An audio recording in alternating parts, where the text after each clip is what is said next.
From Assembly Point to Arcady Bay, from Basin Bay to Bolton, Cleverdale to Cotton Point, from Hague to Hewlett's Landing, Glen Burnie to Gull Bay, Still Bay to Silver Bay, from Lake George Village to Northwest Bay to Diamond Point, and all points in between. Lake George is a place like no other. One of the clearest, cleanest lakes in the world. And it's where we come to relax and rejoice with our families, renew our spirit, and revel in nature. Lake George is our legacy, and we all want to protect her in partnership, together, forever.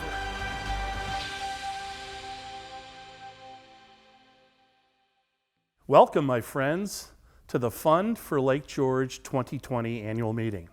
Wasn't that footage that we just saw, that aerial photography of our lake, simply spectacular? It showed the lake in a perspective that many of us never get to see from 1,000 feet up. It showed Lake George and all of its grandeur, and that's why we want to protect her forever. Needless to say, this is not how we all wanted to meet this year. But hopefully, this additional time at home has strengthened our bonds with family, helped focus our sense of priorities, and has deepened our appreciation for our magical lake. During this pandemic, the Fund and its partners have continued our work without pause. And today we want to share with you an update on our Science to Solutions work for the lake. In so many ways, the Fund and its partners are really building the future of freshwater protection right here at Lake George. Our presentation today will focus in 4 areas. I'll kick off with a brief recap on the Fund's mission and its strategy. I'll quickly highlight our financial performance for 2019 and illustrate for you the direct investments we're making to protect Lake George. Next, Dr. John E. Kelly, Executive Vice President of IBM and a founding Jefferson Project partner, will update us on the Jefferson Project. Following John, Eric Sy, Executive Director of the Fund, will speak to the Science to Solutions work that will describe the Fund in action. And then I'll rejoin you and share an update on our Forever Fund campaign. The Fund's mission has really never been more relevant or more important. Science-guided solutions for the lasting protection of Lake George.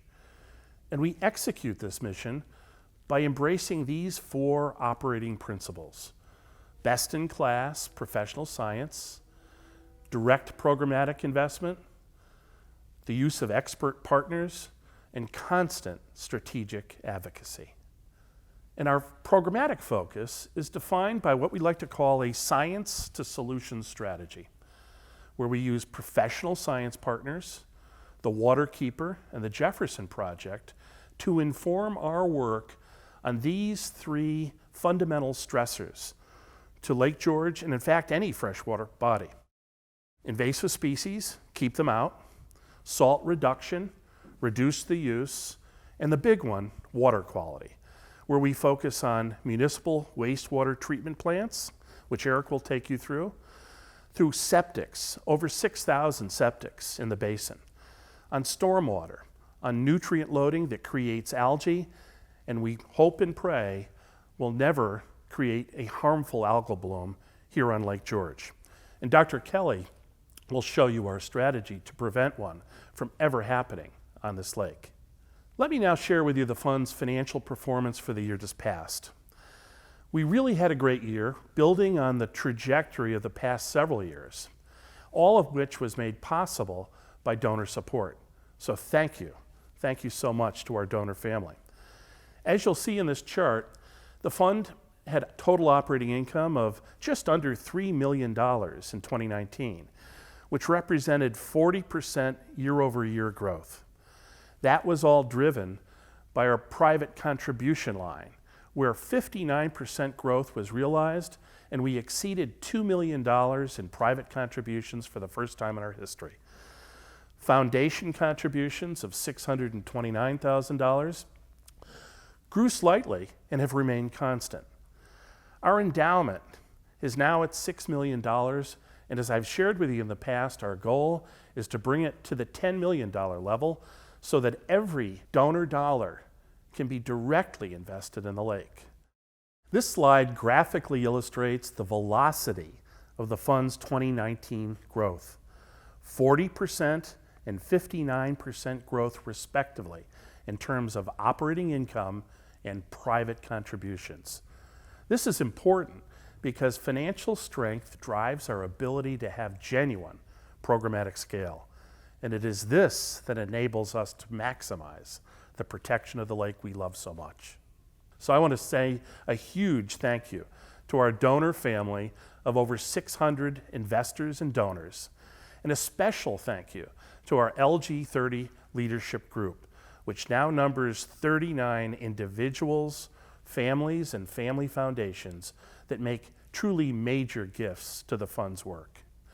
Your belief in our strategy and our work is what makes our success possible in protecting this lake that we all love so much.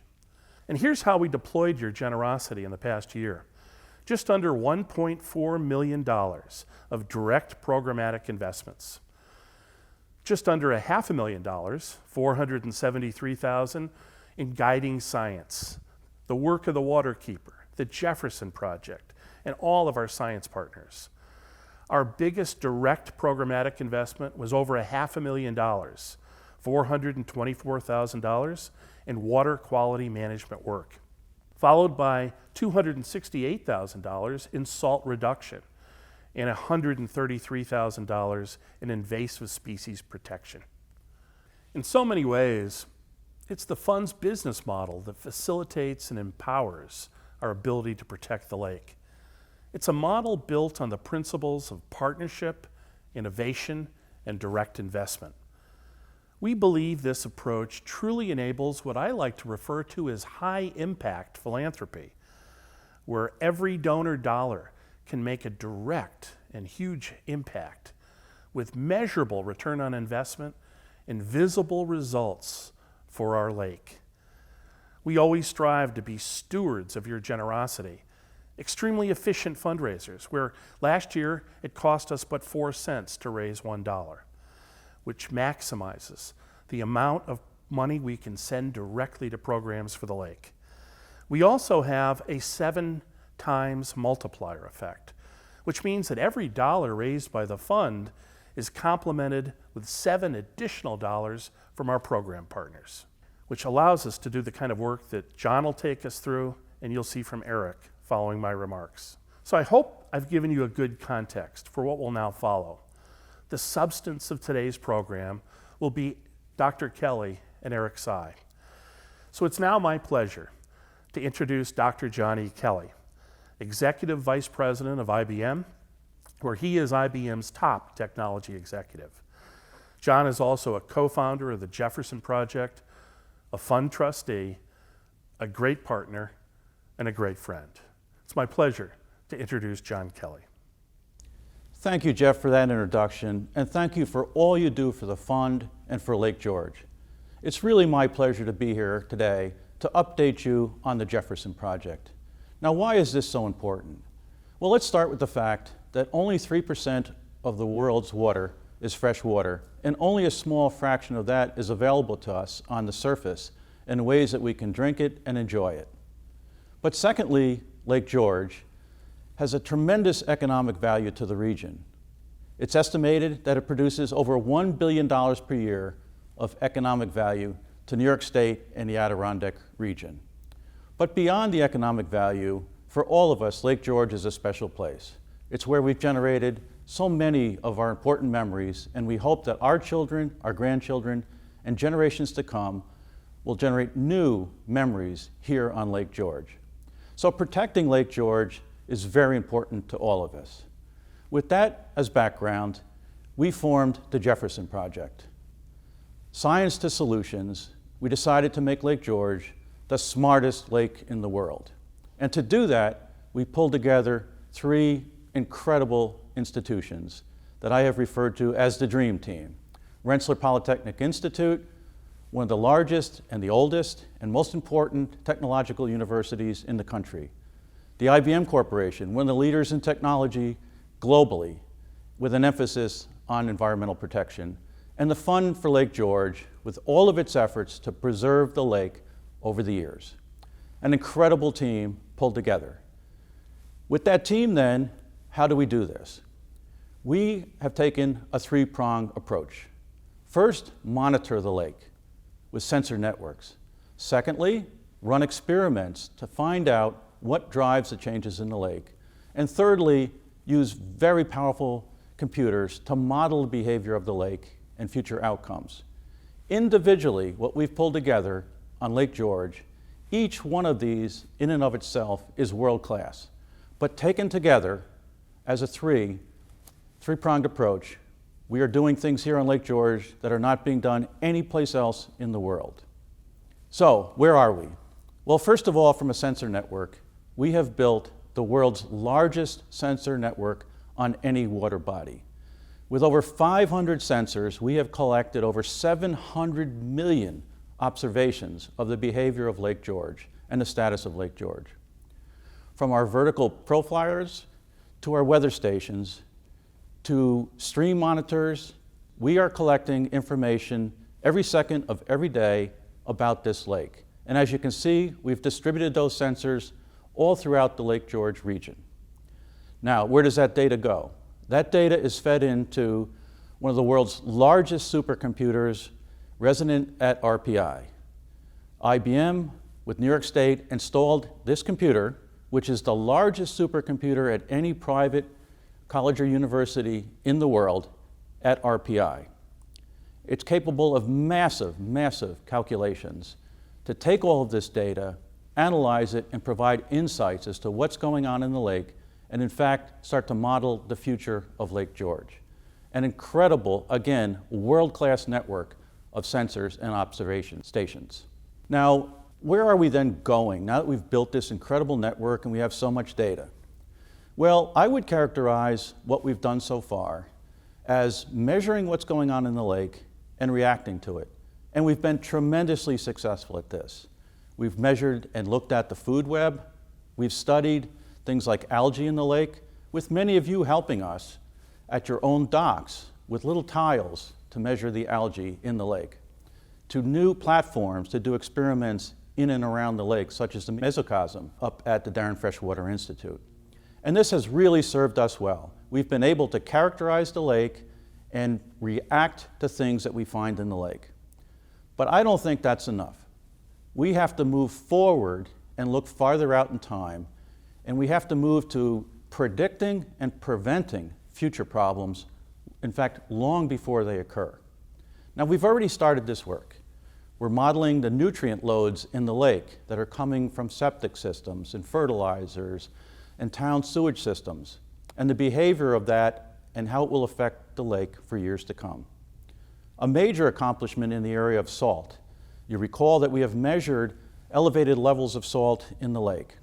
And thanks to great work by the fund and all of the partners around the lake in our towns and municipalities, we've driven down the salt load on the lake.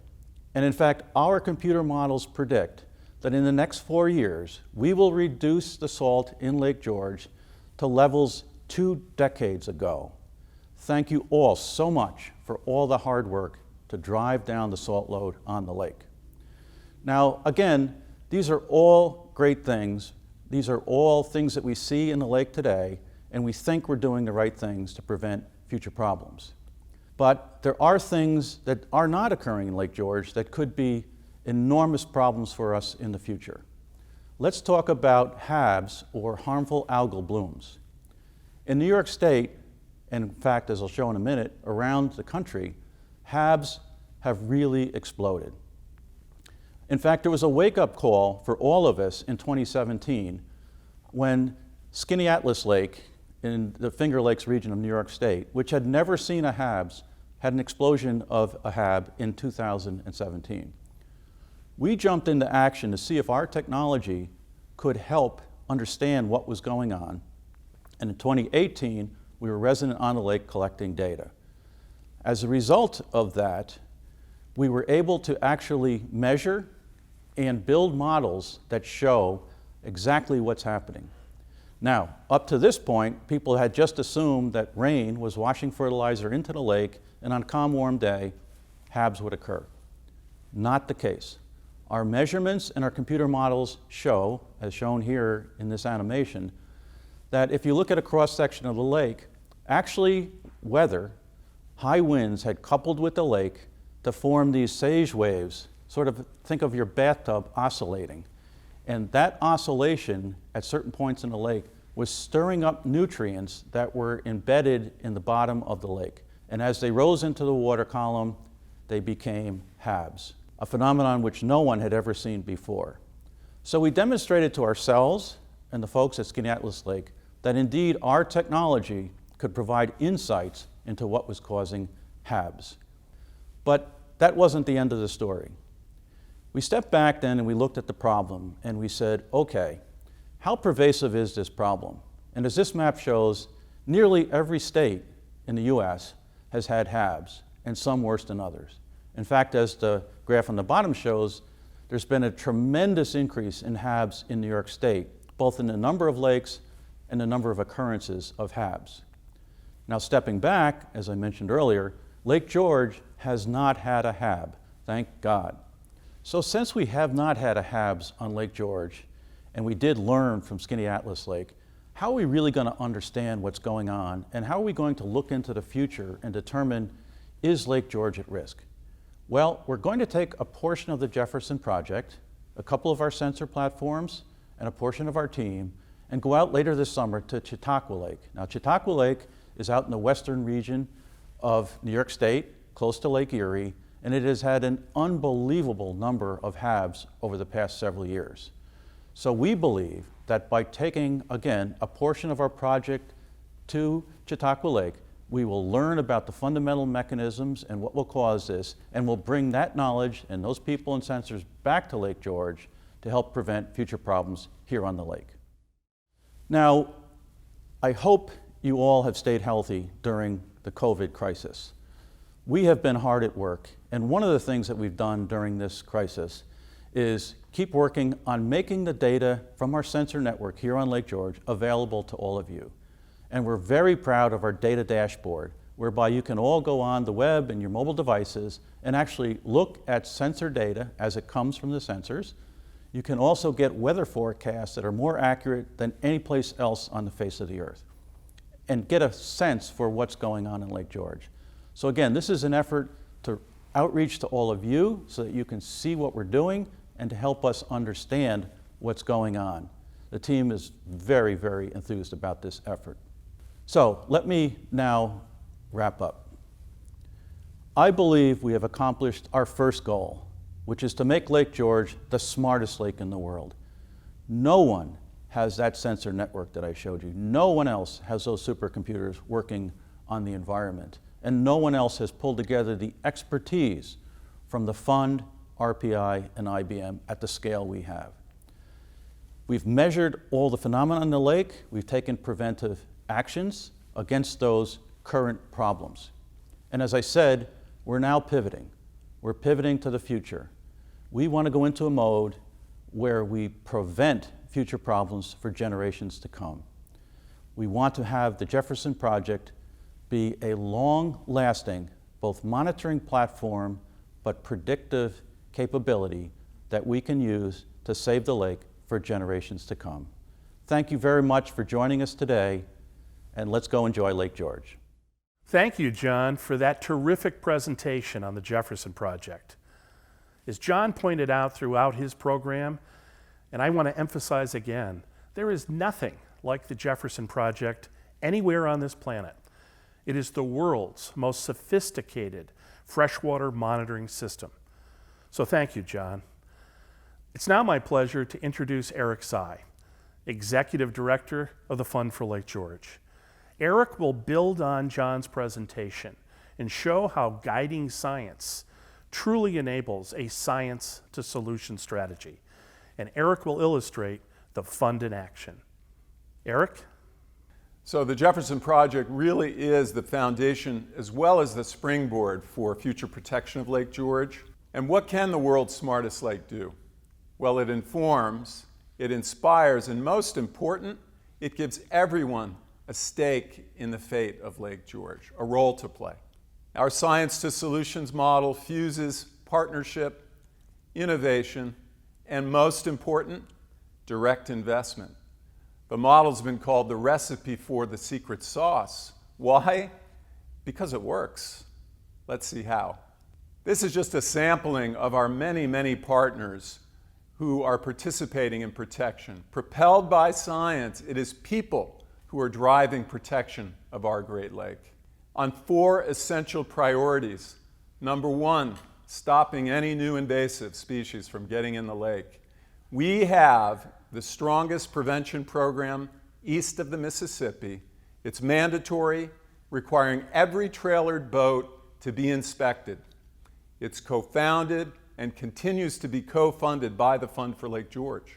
Since 2014, nearly 200,000 trailered boats have been inspected, coming from hundreds of different water bodies every single year. This poses a huge risk. Over 1% of those boats are arriving with visible invasives, and a much higher number are not visible. So what does this mean? Well, about 16% of those boats require decontamination at the 6 stations we have circling the lake with a seasonal army of 50 inspectors. So the goal is achieved. We're very proud of that, but make no mistake, the high risk demands unrelenting vigilance. Next, salt reduction, providing the nation's model for reducing destructive road salt. Here, our investments include live edge plows that clean the road surface just like a close shave. The fund is actually a dealer for these plows, and we pass on the savings to make them more affordable to municipalities, increasing the number in use, which now stands at 23 and counting. Coupled with brining, which is simply putting diluted salt water on the road surface before and after a storm event, this is the double-barreled solution for salt reduction, and it's working. Measuring progress, we have the most advanced application rate study in North America, if not the world. The majority of salt trucks operating in the basin are equipped with state-of-the-art GPS trackers, and we use this information to train operators for continuous improvement and ongoing success. We now lead not just the nation, but all of North America, and we're being increasingly recognized by the media and by our peers in other states. So we've done it. The goal's been achieved. Next up, the biggest and most challenging is leading the nation in managing wastewater and stormwater impacts. We have one main goal: reducing nutrient loading that feeds algae growth, which we're seeing too much of in the lake, and the literally growing threat of a harmful algal bloom. Here, we're reducing nutrients from wastewater treatment plants, including at Bolton, where we have invested in the first ever municipal use of a wood chip bioreactor. What's that? It's technology that's removing over 1,500 pounds of nitrates every single year. A second bioreactor to be co-funded by the fund will double this reduction. And by replacing that Depression-era treatment plant in Lake George Village, which is more like a museum. The single largest source of nitrates entering Lake George, according to our Waterkeepers research. That new plant will come online in 2021, and when it does, it is going to cut nitrates by 29,000 pounds every year. That's nearly 3,000 50-pound bags of lawn fertilizer every year not being dumped into Lake George. And I'm now delighted to share these two achievements from the field with our host, Lake George waterkeeper Chris Nowitzki, who's joined by our key protection partners working at these locations. Thanks, Eric. I'm standing here at the Lake George Village Wastewater Treatment Plant where we'll hear more about the construction process, the technologies being implemented, and how when this comes online, it'll greatly reduce the huge source of nutrients impacting the lake. And to help us with that, I'm standing with Tim Schutt, Chief Operator of the Lake George Wastewater Treatment Plant. Tim, could you explain what your general duties are as the Chief Operator and how that helps with the functioning of a treatment plant? My main duties are to oversee the day-to-day operations of the treatment plant, the maintenance, maintaining and operating the collection systems for the town and village. And could you explain what we are looking at or what it may be at the end of construction? What you're looking at is the main secondary changes to the new design of the treatment plant. It's the SBR system, as well as the aerobic digesters and the post-equalization tank. And when will this be online? This will be online in September of 2021. And you're very passionate about this. What drives your passion to help protect the lake? Well, this is what I've done my entire career, and no better way to end it than to protect the most beautiful lake in the world and to help protect it for my grandson and his children. And finally, could you tell me what it was like to work with the fund and the waterkeeper through this effort on the project? Myself and the village are very grateful for the relationship that we've had with the fund and you, Chris, during this project. The 18-month study that you and Jim Sutherland conducted on the impacts of the existing wastewater treatment plant on the lake were invaluable in helping with the design of the new treatment plant, as well as help secure some of the funding. Thanks so much, Tim. And to find out why this project is so important, let's go see. Here we are at the base of the SBR that Tim referenced, the sequence batch reactor. This will provide the important nitrification and denitrification process to treat ammonia and nitrates to prevent nutrient pollution. Now let's go see where the problem really is. Check this out. This is a result of nutrient pollution, untreated nitrates causing excessive algae growth that will upset the ecosystem of this stream and the lake. And as waterkeeper, I can assure you that the new plant and its results will be a big deal. And now we'll go to Bolton Landing, where we will treat the same problem with a different technology. We are now in Bolton Landing, and I'm standing in Stewart Brook, which, as you can see, is quite low due to the lack of rainfall recently. But this section of stream is 15 times higher in nitrates than 200 feet upstream. And that's due to nutrient pollution from untreated nitrates. So how do we find a solution? With the financial help of the fund, the town of Bolton has come up with a truly innovative approach. Let's go check it out. I'm here with Kathy Suazo, town engineer at the Bolton Landing Wastewater Treatment Plant. Kathy, what is a wood chip bioreactor and why does it matter to the lake? A wood chip bioreactor is a very benign treatment process to take nitrates out of wastewater effluent. Our bioreactor is 20 feet wide, it's 100 feet long, and it has 4 feet of wood chips in the bioreactor. And it's important to the lake because it helps to reduce the concentration of nitrates, which is a nutrient to Lake George. And why is it so significant to Bolton that they implement this system? Bolton never had a unit process to treat for nitrates. And the wastewater operators have done a wonderful job actually constructing it and operating this facility. And now let's go find out how well the wastewater treatment plant is operating. I'm here with Matt Kuhn, Chief Operator at the Bolton Landing Wastewater Treatment Plant. Matt, so tell me, how effective has the process been at removing nitrates? Well, the effectiveness on a good day is anywhere from 60 to 70% removal rate. And in the colder months in the wintertime, anywhere from 40 to 50% removal rate. And as an operator, what actions can you take to improve treatment at the plant? As an operator here at the facility, I would like to see more nitrate removal. Right now, like I said, we're 60 to 70%. I would like to see another 20% removal rate. And if we installed at least 1 or 2 more bioreactors, we could achieve that at the plant. And now there you have it, 2 field reports on solutions to municipal nutrient loading and how they're being implemented to protect the lake. Now back to you, Eric. Thank you so much, Chris, for that informative and exciting report. We couldn't be more excited about the progress being made from the field at these treatment plants. So now, we turn our attention to the other side of the nutrient loading issue, upgrading private septic systems, many of which, like this one, are older than that treatment plant at Lake George Village. In fact, 6,000 systems ring the lake. This heat map shows where they are. As many as 4,000 of those may be contaminating the lake and contributing to the harmful algal bloom threat. Huge concern. Upgrading the systems will reduce nitrates entering the lake by thousands of pounds more every year. What are we doing about it?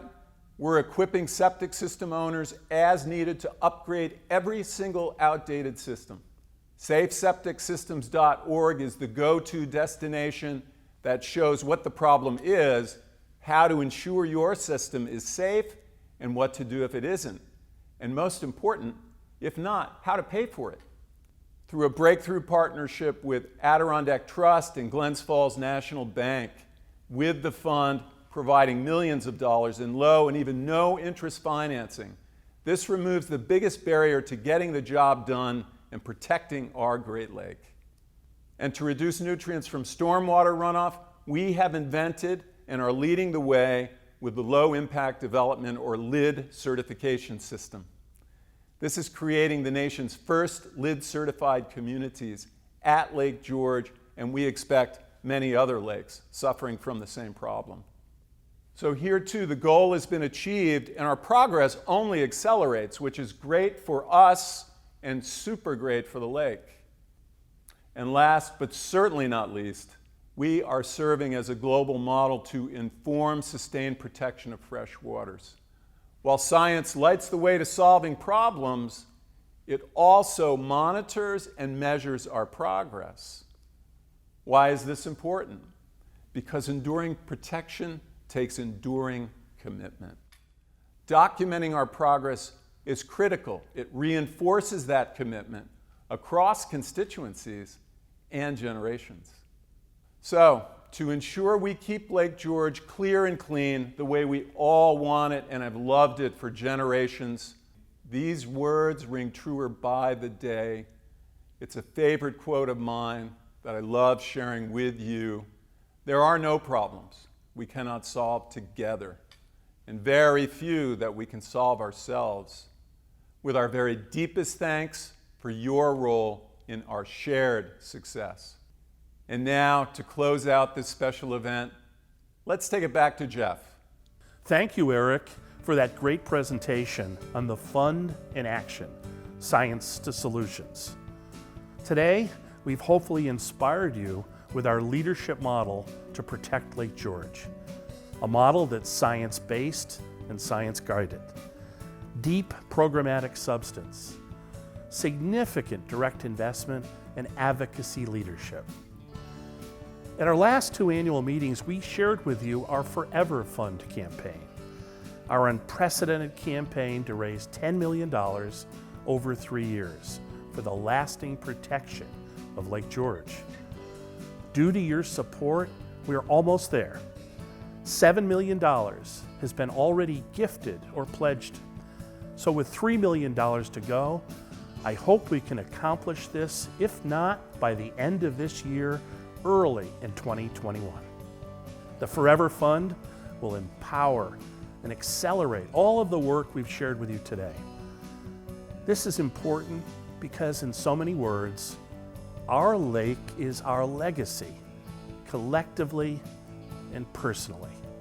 So if I may ask, please join us.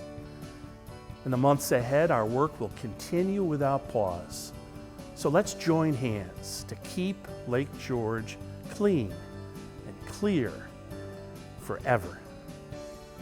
This concludes our 2020 annual meeting, and I hope our work and our program today has informed and inspired you.